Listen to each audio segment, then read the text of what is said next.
ಸಮಸ್ತ ಕೇಳುಗರಿಗೆ ಓದುವ ಪ್ರೀತಿಗಾಗಿ ಯೂಟ್ಯೂಬ್ ಚಾನಲ್ಗೆ ಸ್ವಾಗತ. ನಾನು ನಿಮ್ಮ ಪ್ರತಿಮಾ. ಈ ವಿಡಿಯೋ ನೋಡುತ್ತಿರುವ ನೀವು ದಯವಿಟ್ಟು ಈ ಚಾನಲ್ ಅನ್ನು ಸಬ್ಸ್ಕ್ರೈಬ್ ಮಾಡಿ, ಲೈಕ್ ಮಾಡಿ ಮತ್ತು ಶೇರ್ ಮಾಡಿ.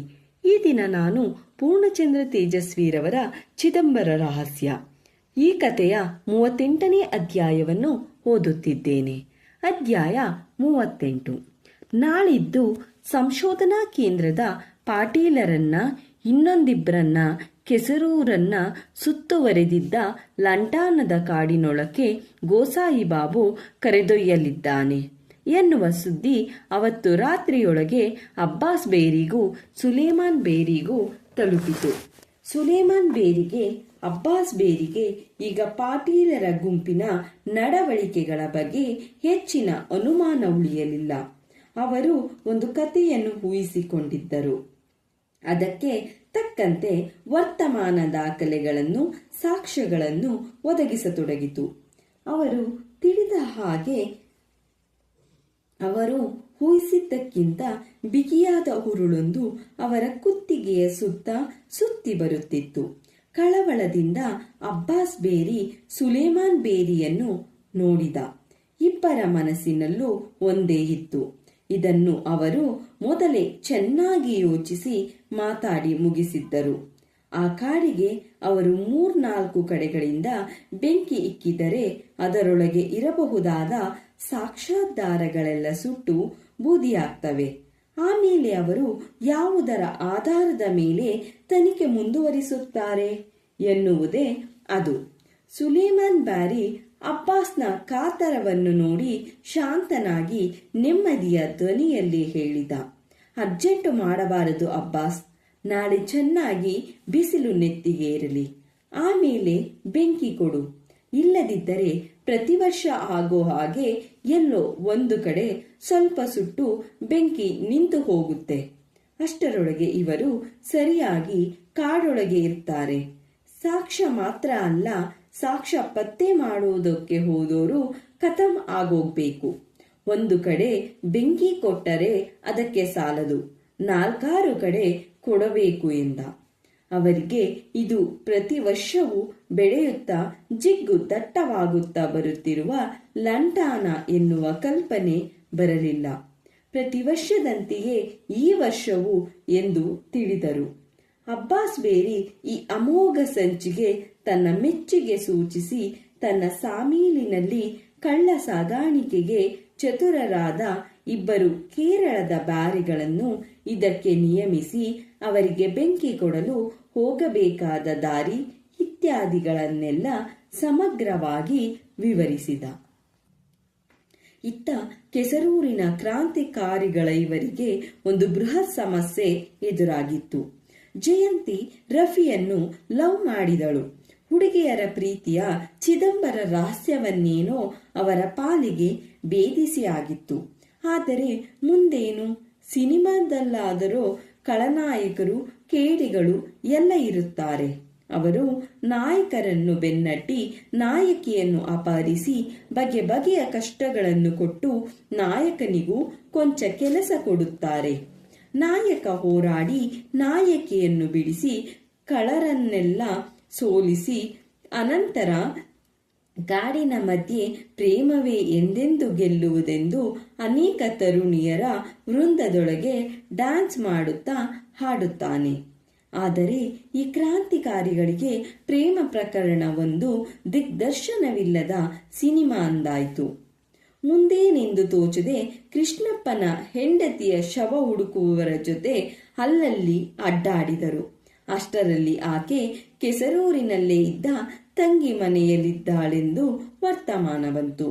ಕೆಲಸವೇ ಇಲ್ಲದೆ ಟಾರ್ ಯಂತ್ರ ಒಡೆದಲ್ಲಿಗೆ ಒಮ್ಮೆ ಭೇಟಿ ನೀಡಿ ಅನಂತರ ಜಯಂತಿ ಬಂದಿರಬಹುದೆಂದು ಕಾಲೇಜಿಗೆ ಹೋದರು.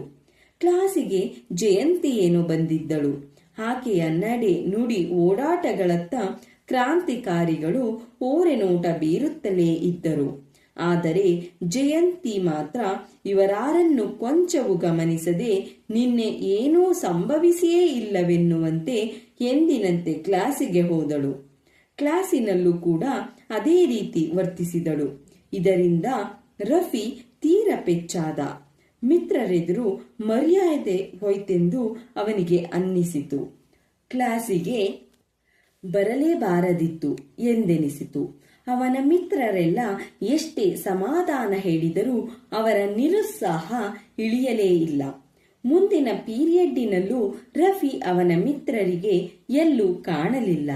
ಚಂದ್ರ ಇದನ್ನು ಗಮನಿಸಿ, ಲೋ ರಮೇಶ, ಈ ಸಾಬ ಎಲ್ಲಿ ಕಾಣ್ತಿಲ್ವಲ್ಲೋ, ಮತ್ತೆ ನಮ್ಮನ್ನು ಹಾಳುಬಾವಿ ಹುಡುಕೋ ಹಂಗೆ ಮಾಡ್ತಾನೆ ಎಂದು ಗೆಳೆಯರಿಗೆ ತಿಳಿಸಿ ದಿಗಿಲು ಹುಟ್ಟಿಸಿದ. ಎಲ್ಲರೂ ಇದನ್ನು ನೋಡಿ ತಾವು ಕಾಲೇಜಿಗೆ ಚಕ್ಕರ್ ಹೊಡೆದು ರಫಿ ರೂಮಿನ ಕಡೆ ಓಡಿದರು. ರಫಿ ಅಳುತ್ತಾ ಕುಳಿತಿದ್ದ. ರಮೇಶನಿಗೆ ಸಿಟ್ಟು ಬಂದು, ಏನು ಬಂತೋ ರೋಗ ನಿನಗೆ ಸಾಬಿ ಎಂದ. ಜಯಂತಿ ನನ್ನ ಕಡೆ ಒಂದೇ ಒಂದು ಸಾರಿನೂ ನೋಡ್ಲಿಲ್ಲ. ನಿನ್ನೆ ನನ್ನ ತಪ್ಪಿಕೊಂಡು ಹಂಗೆಲ್ಲ ಹೇಳಿದೋಳು ಹಿಂಗೆ ಮಾಡಬಹುದಾ? ನನಗೆ ನಿಮಗೆ ಮುಖ ತೋರಿಸೋಕೆ ಆಗೋಲ್ಲ. ನನ್ನ ಪಾಡಿಗೆ ನನ್ನ ಬಿಟ್ಬಿಡಿ ಎಂದು ಬಿಕ್ಕುತ್ತಾ ಹೇಳಿದ. ಮಿತ್ರರೆಲ್ಲರಿಗೂ ಗಾಬರಿಯಾಯಿತು. ಎಲ್ಲರೂ ಈಚೆಗೆ ಬಂದು ಮುಖಾಮುಖ ನೋಡಿಕೊಂಡರು.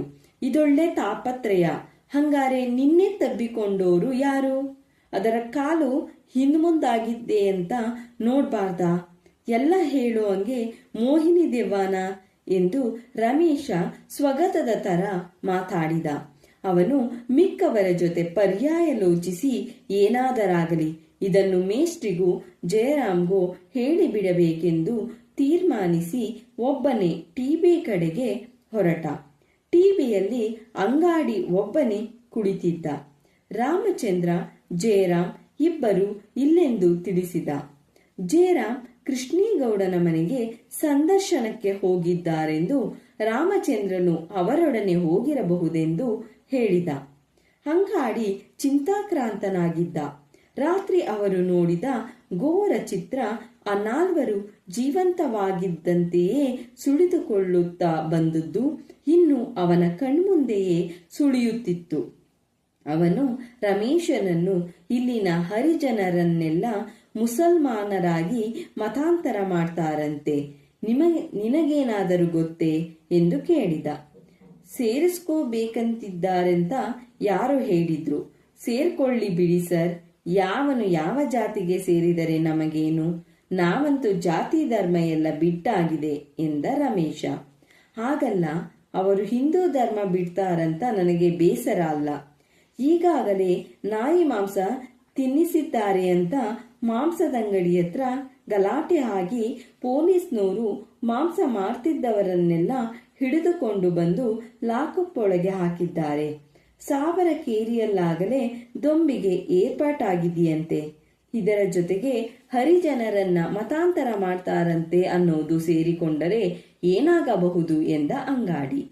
ಈ ಊರು ಕಂಪ್ಲೀಟ್ ಎಕ್ಕೊಟ್ಟೋಗಿದೆ ಸರ್. ಒಂದು ದಂಗೆ ಆಗಿ ಕ್ರಾಂತಿ ಆಗ್ಬೇಕು, ಇದು ಸರಿ ಹೋಗ್ಬೇಕಾದ್ರೆ ಅಷ್ಟೇ. ದೊಂಬಿ, ದಂಗೆ, ಕ್ರಾಂತಿ ಇದರಲ್ಲೆಲ್ಲ ಪ್ರಾಣ ಕಳ್ಕೊಳ್ಳೋರು ಕಡ್ಡಾಯವಾಗಿ ನಿರಪರಾಧಿಗಳು, ಮುಗ್ಧರು. ಅದರಲ್ಲೂ ಹೆಂಗಸರು, ಮಕ್ಕಳು ಬರೇ ಗೂಂಡಾಗಳೇ ಹೊಡೆದಾಡಿಕೊಂಡು ಸತ್ರೆ ಪೀಡೆ ಕಳೆಯಿತೆಂದು ಸಂತೋಷ ಪಡಬಹುದಿತ್ತು ಅಂದ ಅಂಗಾಡಿ. ಆದರೆ ರಮೇಶನಿಗೆ ಇದನ್ನೆಲ್ಲ ತಲೆಗೆ ಹಚ್ಚಿಕೊಳ್ಳುವಷ್ಟು ವ್ಯವಧಾನ ಇರಲಿಲ್ಲ. ಜಯರಾಮ್ ಯಾಕೆ ಗೌಡರ ಮನೆಗೆ ಹೋದ್ರು ಸರ್ ಎಂದ. ಅದೇನೋ ದೆವ್ವದ ಕಾಟಕ್ಕೆ ಸಂಬಂಧಪಟ್ಟಂತೆ ಅವರನ್ನೆಲ್ಲ ಇಂಟರ್ವ್ಯೂ ಮಾಡಬೇಕಾಗಿದೆ ಅಂತ ಹೋದ್ರಪ್ಪ ಎಂದ ಅಂಗಾಡಿ.